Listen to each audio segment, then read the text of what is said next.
Nepal is a stunning country located in the heart of the Himalayas. Thanks to its unique location, Nepal stands as the only nation in history that has never been colonized. The capital city, Kathmandu, acts as the hub for politics, culture, and religion. Nepali is the main language spoken, but English is also commonly used. One of the most interesting things about Nepal is its national flag, which is the only non-rectangular flag in the world. The flag consists of two triangular shapes. Nepal also holds the record for the most public holidays each year, with 36 days of celebration. In Nepal, men have a longer life expectancy than women, and a young girl is revered as a living goddess. Additionally, wedding celebrations in Nepal are extraordinary, with 84 different dishes served during feasts. In this video, I'll be sharing 15 intriguing facts about life in Nepal. 1. Marriage customs. In Nepal, both men and women can have multiple spouses. This practice is alive and thriving today, especially in remote mountain communities. When a Nepali man takes multiple wives, it's often seen as a symbol of economic strength and family stability. The marriages themselves are elaborate affairs where offerings like grains, livestock, and money are exchanged, turning each union into a community celebration that can last for days. Now here's something that might really surprise you. Nepali women sometimes follow a tradition where they marry 3 times in their lives. The first marriage is often ceremonial, the second for practical or economic reasons, and the third for love or companionship. This system has evolved as a way to ensure security and support throughout different life stages. There are established protocols for inheritance, child-rearing responsibilities, and even conflict resolution. What do you think about them? If you think it's crazy, comment the number 4 below and get ready to see a strange culture coming up next. 2. The living goddess.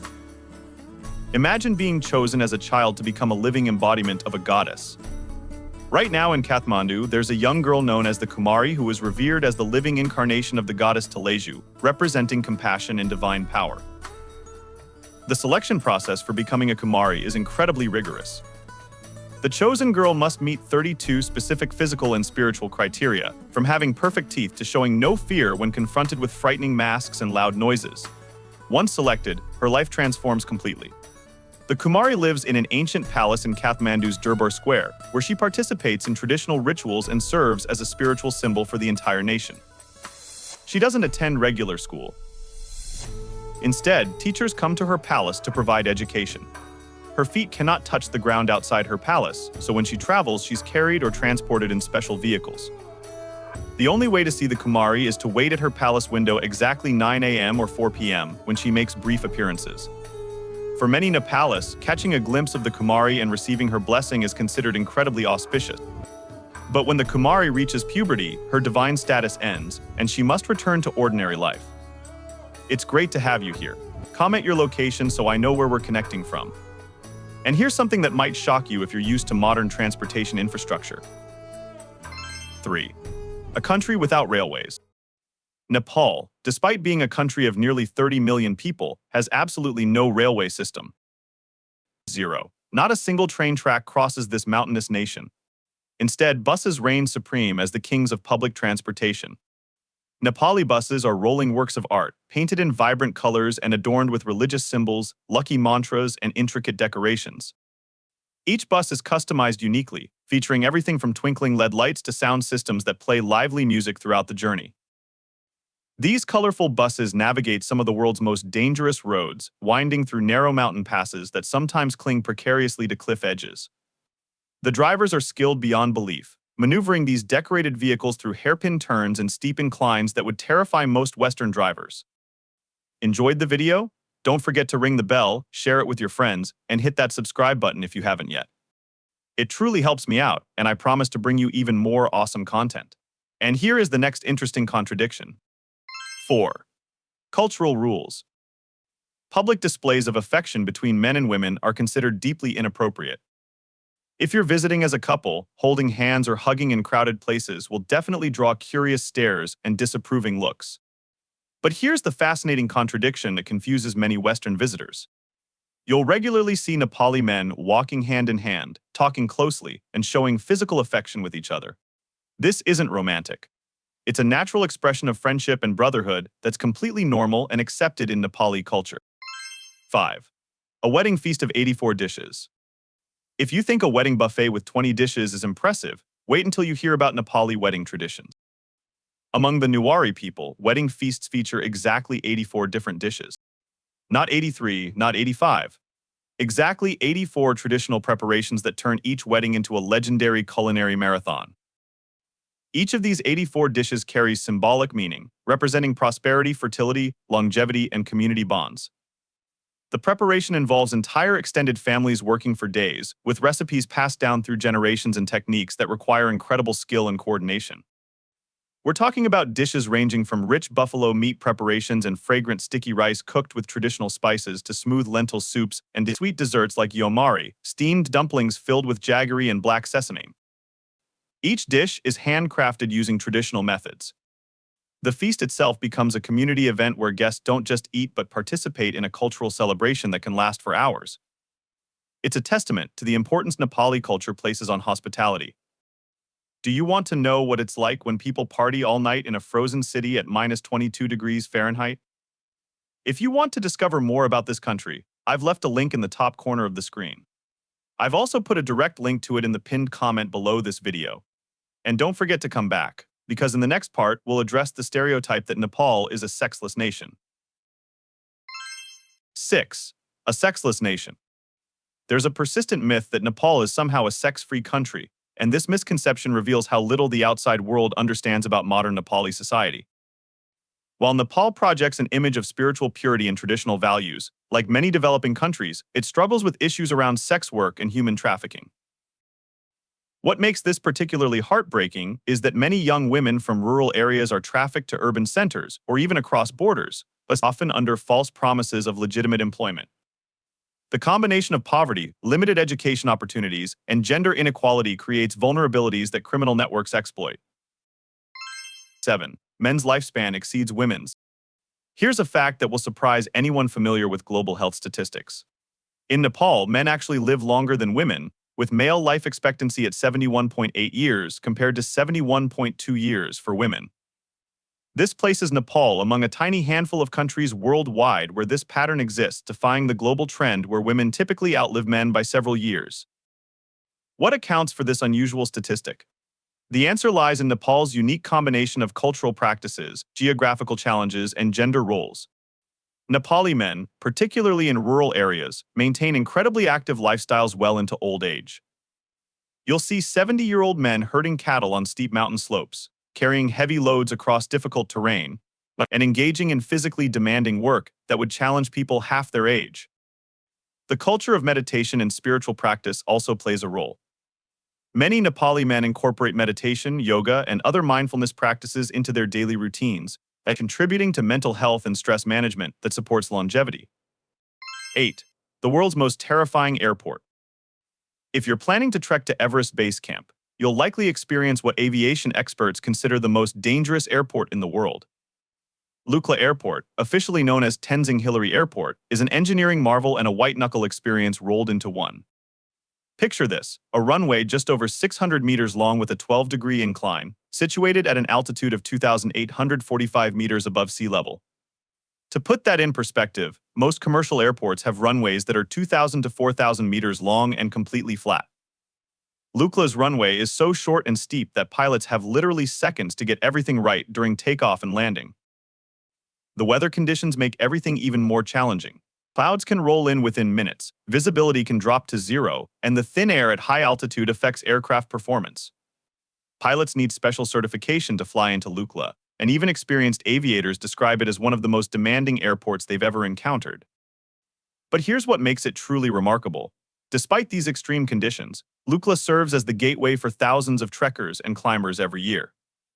The small propeller planes and helicopters that service this airport are the lifeline connecting remote mountain communities to the outside world. The airport represents something profound about Nepal's relationship with its geography.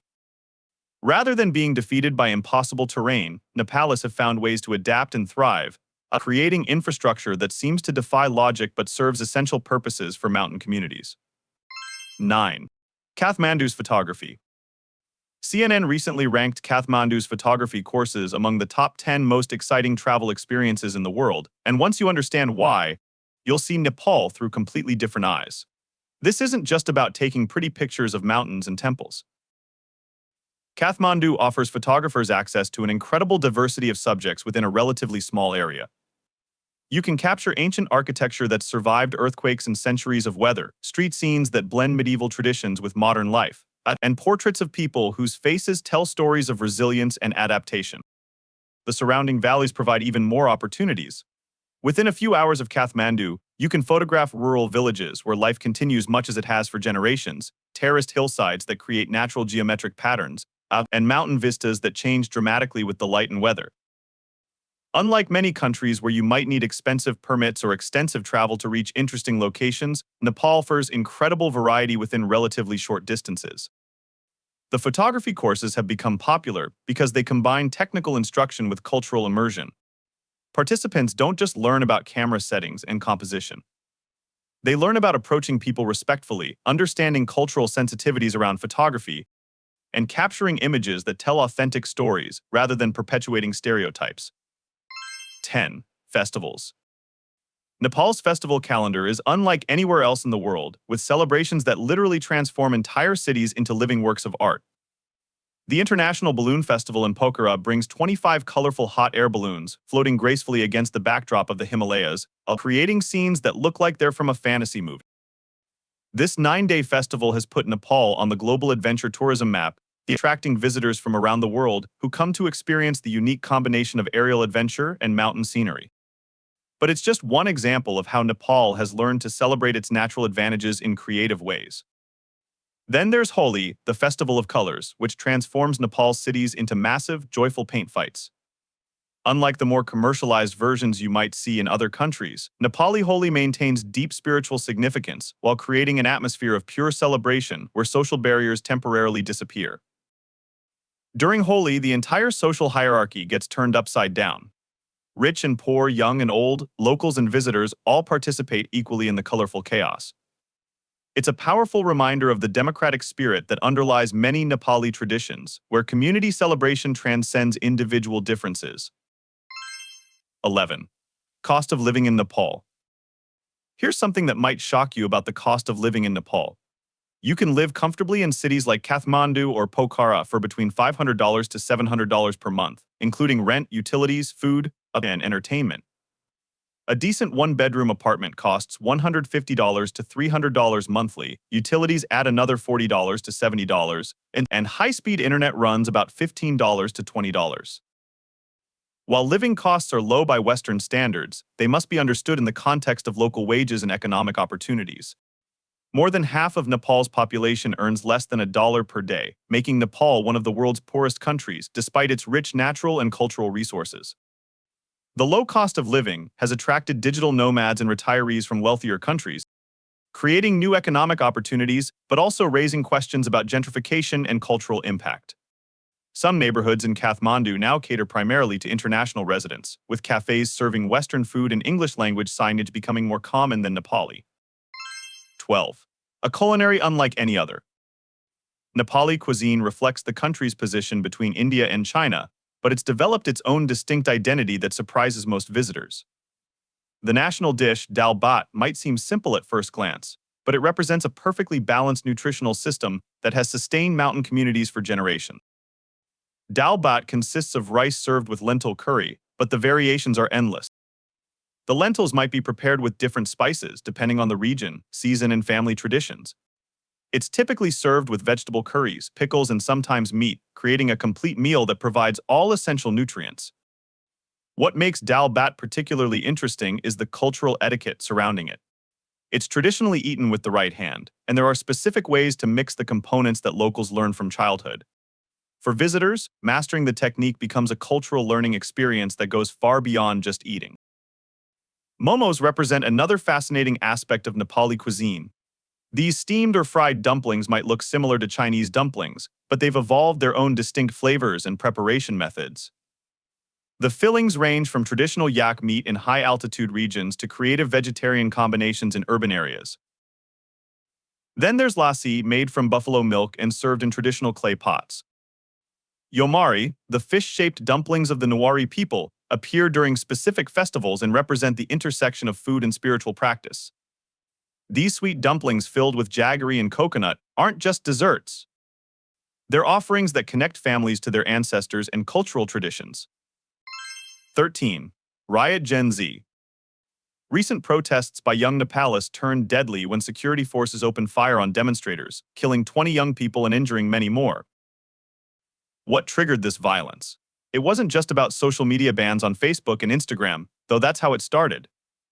These protests exposed much deeper issues about Nepal's political instability and the complete loss of faith young people have in their government. Here's the shocking reality. Since Nepal became a democratic republic in 2008, ending centuries of monarchy, the country has had 13 different governments in just 17 years. Some governments couldn't even last a full year in power. No party has been able to secure a stable majority, creating a revolving door of political leadership that has achieved virtually nothing for ordinary citizens. The images from these protests are heartbreaking. Young people falling to the ground as tear gas canisters exploded around them, security forces firing live ammunition into crowds, and protesters chanting "King come back, he saved the country." These aren't just political slogans. They represent a generation's complete disillusionment with democratic promises that never materialized. What makes this particularly tragic is that these young protesters aren't asking for radical changes. They're demanding basic things: stable electricity, job opportunities, functioning infrastructure, and a government that lasts long enough to actually implement policies. Instead, they've watched political parties focus on power struggles while corruption flourishes and unemployment soars. The calls for monarchy restoration aren't necessarily about wanting a king back. They're expressions of desperation from people who've watched democracy fail to deliver on its most basic promises. When your electricity only works 9 to 12 hours a day and changes government every few months, the old system starts looking stable by comparison. 14. Water resources. The country ranks second in the world for water resources, with enough hydroelectric potential to power much of South Asia. Yet most Nepalis only get electricity 9 to 12 hours per day, with power cuts happening 3 to 4 times each season. Think about that for a moment. Nepal sits on some of the world's most powerful rivers, fed by Himalayan glaciers and monsoon rains. The country could theoretically generate massive amounts of clean, renewable energy. Instead, businesses operate on backup generators, students study by candlelight, and entire industries remain underdeveloped because of unreliable power supply. Instead, the country imports petroleum products and struggles with energy poverty despite sitting on enormous renewable resources. The reasons for this paradox reveal everything wrong with Nepal's governance. Hydroelectric projects require long-term planning, significant investment, and stable political leadership. With governments changing every year or two, major infrastructure projects get started and abandoned, contracts get renegotiated with each new administration, and international investors lose confidence in Nepal's ability to complete large-scale projects. Meanwhile, ordinary Nepalis pay the price. Factories can't operate efficiently, hospitals struggle with unreliable power for critical equipment, and students in rural areas have limited access to modern educational technology. It's a perfect example of how political instability creates a vicious cycle that keeps countries trapped in poverty despite abundant natural resources.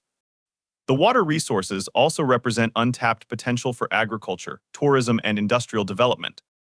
But without stable governance and long-term planning, these resources remain largely unexploited while the population struggles with basic energy needs. 15. The must-visit places. Let me take you through the destinations that reveal different aspects of Nepal's complex identity, starting with places that showcase both its ancient heritage and modern realities.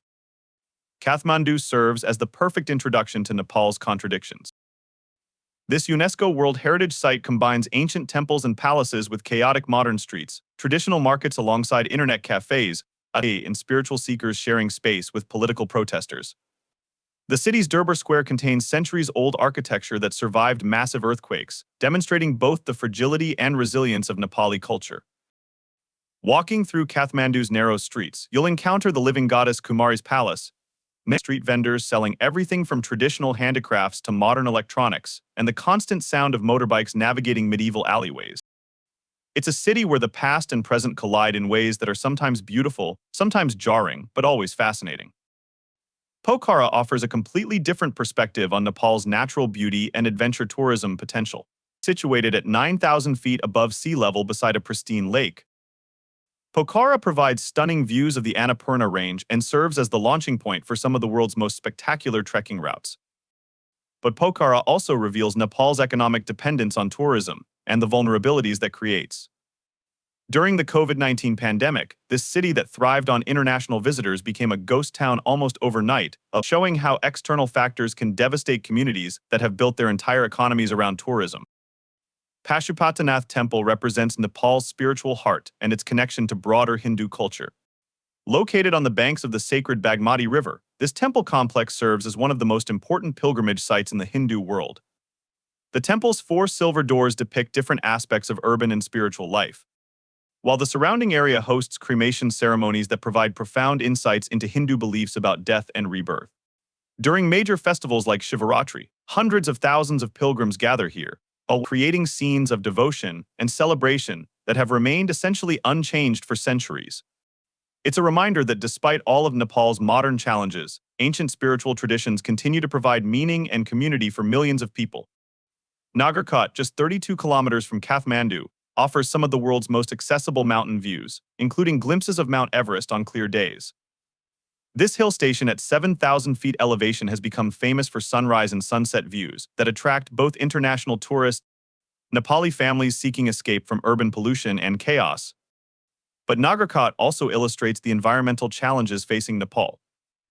Increasing air pollution from Kathmandu often obscures the mountain views, while unregulated development threatens the natural beauty that draws visitors in the first place. Lumbini holds special significance as the birthplace of Gautam Buddha, making it one of the world's most important pilgrimage sites for Buddhists. The archaeological site includes the exact spot where Buddha was born, marked by the ancient Maya Devi temple, along with monasteries built by Buddhist communities from around the world. What makes Lumbini particularly interesting is how it represents Nepal's role as a bridge between different cultures and religions. While Nepal is officially a Hindu nation, it takes great pride in being Buddha's birthplace, and the site attracts pilgrims from across Asia who come to connect with Buddhism's origins. Finally, Bodhanath Stupa in Kathmandu represents the intersection of Nepali and Tibetan Buddhist cultures. This massive stupa, one of the largest in the world, serves as the center of Kathmandu's Tibetan refugee community, provides insights into how Nepal has served as a refuge for people displaced by political upheavals in neighboring countries. The area around Bodhanath buzzes with activity as monks perform daily rituals, pilgrims circumambulate the stupa spinning prayer wheels, and shops sell everything from traditional Tibetan crafts to modern souvenirs. It's a living example of how ancient spiritual practices adapt to modern urban environments while maintaining their essential character. These 15 facts reveal a Nepal that's far more complex, challenging, and fascinating than the simplified image most people carry. This isn't just a peaceful mountain kingdom filled with smiling monks and pristine temples. It's a country struggling with political instability, economic inequality, and the challenges of modernization while trying to preserve ancient cultures and traditions. If you're planning to visit Nepal, go with open eyes and an open mind. Appreciate the stunning mountain vistas and ancient temples, but also engage with the modern realities facing ordinary Nepalis. Support local businesses, learn about the political and economic challenges, and recognize that responsible tourism means understanding the complete picture, not just the parts that make for good Instagram photos. What surprised you most about these facts? Have you visited Nepal, or are you planning a trip? Share your thoughts in the comments below, and let me know which aspect of Nepali culture you'd like me to explore further. If you found this deep dive into the real Nepal valuable, make sure you're subscribed because next week I'm exploring another country that's far more complex than its tourist image suggests. Thanks for watching, and I'll see you in the next video. We're so glad you were here with us today. Leave a comment, like the video to support us, and hit subscribe for more. Catch you soon.